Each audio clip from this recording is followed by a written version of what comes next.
आगे अपनी 100 लड़ाइयाँ होंगी, पब्लिक में क्यों करते हैं? पीटीआई को वो लोग लड़वाना चाह रहे हैं जिनको पता है कि खान आ रहा है इंशाल्लाह। वो चाहते हैं कि खान के आने से पहले तितर बितर हो जाएं, लेकिन देखें वल्लाहु खैरुल माकिरीन, एक इनके प्लान होते हैं, एक रब्बुल आलमीन का प्लान होता है। पाकिस्तान में ये जो है ना मजाजी खुदा फिरौन टाइप, इनको लगता है कि नऊजुबिल्लाह ये अल्लाह से भी बड़े हो गए, लोगों को उठवाते हैं, मरवाते हैं, पिटवाते हैं, इनके कहने पे तो हो जाती है ना लब्बैक। अब इनको ये नहीं पता कि रब्बुल आलमीन को ये भी सब पता था कि ये क्या करने वाले हैं। गलत है, मैंने उनको मैसेज भी किया कि सर ये आपके स्टेचर से नहीं जाके मिलता। आगे अपनी 100 लड़ाइयाँ होंगी, पब्लिक में क्यों करते हैं? तीसरी बात, पीटीआई को वो लोग लड़वाना चाह रहे हैं जिनको पता है कि खान आ रहा है इंशाल्लाह। वो चाहते हैं कि खान के आने से पहले तितर बितर हो जाएं, लेकिन देखें वल्लाहु खैरुल माकिरीन, एक इनके प्लान होते हैं, एक रब्बुल आलमीन का प्लान होता है। मसला ये है पाकिस्तान में ये जो है ना आपके क्या बोलते हैं मजाजी खुदा फिरौन टाइप, इनको लगता है कि नऊजुबिल्लाह ये अल्लाह से भी बड़े हो गए हैं, लोगों को उठवाते हैं, मरवाते हैं, पिटवाते हैं, इनके कहने पे तो हो जाती है ना लब्बैक।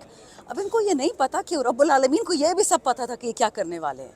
हमारा ईमान, हमारा सजदा एक रब को है, हमारा रसूलुल्लाह अलैहि सल्लम के बाद एक लीडर है, वो है इमरान खान। हम उसी पे चलेंगे, तकलीफ़ें पहले भी झेली हैं, आगे भी झेलेंगे। और ये देखिए कोई कहता है ना कि मैंने खान के लिए कुर्बानी दी, अपनी मर्ज़ी से दी है, किसी पे एहसान नहीं किया, ना खान पे ना पाकिस्तान पे। जो इस वक्त खान के साथ खड़ा है अपनी मर्ज़ी से खड़ा है। अगर किसी की कोई है शिकायतें, बेहतरीन कामयाब हो कि जेल जाके उनसे बात करें, ये इधर उधर बोलने से कोई फ़ायदा नहीं। जो कारकुन नहीं मान रहे इस बात को, कारकुन कह रहे हैं कि जो कोशिशें होनी चाहिए थी वो नहीं हो रही और खान साहब की कैद मजीद लंबी होती जा रही है जी। इस पर आप क्या कारकुनों ये को उमर अयूब साहब का सवाल भी है और कारकुन का। देखिए उमर अयूब साहब ने इसलिए इस्तीफ़ा दिया कि वो कितना काम करें, वो सेक्रेटरी जनरल भी है, वो लीडर ऑफ अपोजिशन भी है, उसको 10,000 काम हम देते हैं, फाइनेंशियल कमेटी का भी वो हेड है, वो क्या क्या करेगा, एक इंसान है बेचारा। तो या तो वो सेक्रेटरी जनरल रहे और या फिर लीडर ऑफ अपोजिशन रहे, और ऐसा कोई बंदा जब इस पोजीशन में नहीं है कि वो लीडर ऑफ अपोजिशन अच्छा कर सके। तो शुक्र है उन्होंने किया, उनका भी फ़ायदा और हमारा भी फ़ायदा कि एटलीस्ट हमें फुल अटेंशन मिलेगी। पार्लिमानी पार्टी देखें, जो पार्लिमानी पार्टी नहीं थी और कोर कमेटी को हैंडल करना था, पॉलिटिकल कमेटी को, तो समझ आती है। अब तो पार्लिमानी पार्टी सुप्रीम, तो उन्होंने हमें संभालना है। अच्छा, दूसरी बात जो आपने कही कारकुनान की, देखें मुझे खान साहब ने आज से 3 हफ्ते पहले ऑर्डर किया कि आप सारे वकला निकलें और प्रोटेस्ट करें। वकला, मैं भी वकील हूँ, हमारे बहुत सारे बेशतर लोग वकला हैं। हम पहले सिंध गए, वहाँ प्रोटेस्ट किया ILF के साथ, फिर हम गए बलूचिस्तान जहाँ पे पर्चे भी कटे। अब इंशाल्लाह जुलाई में हम पंजाब जाएंगे। हमने अपना काम नहीं रोका। जब खान साहब ऑर्डर देंगे कि सारे निकलो तो निकलेंगे, लेकिन जिससे पहले जो खान ने ऑर्डर दे दिया वो कला को, वो हम निकल रहे हैं। कारकुन को नज़र आ रहा है, हम पे फ्री के पर्चे तो नहीं करते, हम पे फ्री के धावे तो नहीं बोलते। 2 दिन से मेरा टेलीफोन बंद था क्योंकि मैंने बजट स्पीच की थी, तो उसके बाद सजा दे दी, मेरा फ़ोन बंद करवा दिया। कितनी मुश्किल से आज मैंने खुलवाया है।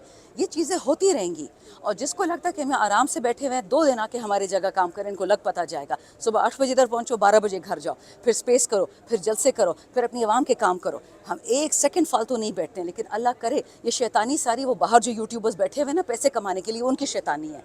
जितने वो दलेर हैं ना, इधर आए बैठे। हम लोगों ने इलेक्शन में लोगों को निकाला, हमने डेथ थ्रेट्स बर्दाश्त किए, खुदकुश हमने बर्दाश्त किए, हमने क्या क्या चीज़ बर्दाश्त नहीं की 2 साल से। और बाहर बैठ के भाषण दे रहे हैं जी, खामोश मुजाहिद, खामोश मुजाहिद। मुजाहिद खामोश नहीं होता, सामने आके बोलो, सामने आके लड़ो। ये तमगे से नहीं मिलते हैं कि आप खामोश हैं, तमगे से बोलते हैं कि मिलते हैं कि आप बोलते हैं और हक की बात करें। शानदार गुलजार साहब, ये बताइएगा कि आपके जो अंदरूनी इख्तलाफात हैं वो अब खुल के सामने आ रहे हैं। शेर अफजल मरवत साहब की तरफ से मजीद जो इस्तीफ़े हैं उनका मुतालबा किया गया है। शेर अफजल मरवत साहब को कोई शोका जारी होगा या उनके बयान के ऊपर आप क्या कमेंट? देखिए, शेर अफजल मरवत साहब ने जो उमर अयूब साहब पे बात की है वो मैंने देखी है ट्वीट, और मुझे बिल्कुल नहीं पसंद आई। और मैं उनको कहा कि आप मेरे भाई हैं, लेकिन ये कोई तरीका नहीं है। उमर अयूब ने जितना कुछ किया इस पार्टी के लिए शायद ही किसी ने किया, शायद शेर Afzal is number 2 after that. उनको भी हम सराहते हैं कामों को, इनके भी सराहते हैं, ये गलत बात है। शिवली साहब की ट्वीट ना मैंने देखी ना मेरा से कोई लेना देना है। जो मैं नहीं देख सकती उसका मैं क्या जवाब दूँ? ऊपर से 48 घंटे से मेरा फ़ोन बंद था, लेकिन मैंने ऑब्जेक्शन रेस किए उनके सामने। हमारा उमर भाई पे भरोसा है, हमने वोट देकर उनको लीडर ऑफ पोजीशन बनाया, खान को कह के बनाया। ये गलत बात है, ठीक है।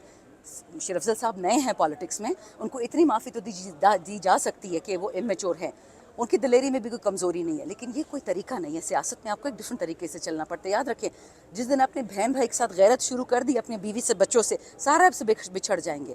गैरत बाहर वालों से होती है, फैमिली के अंदर नहीं होती। पीटीआई एक फैमिली है, हम एक दूसरे के खिलाफ गैरत नहीं करेंगे, हम एक दूसरे के हक में गैरत करेंगे। बहुत शुक्रिया।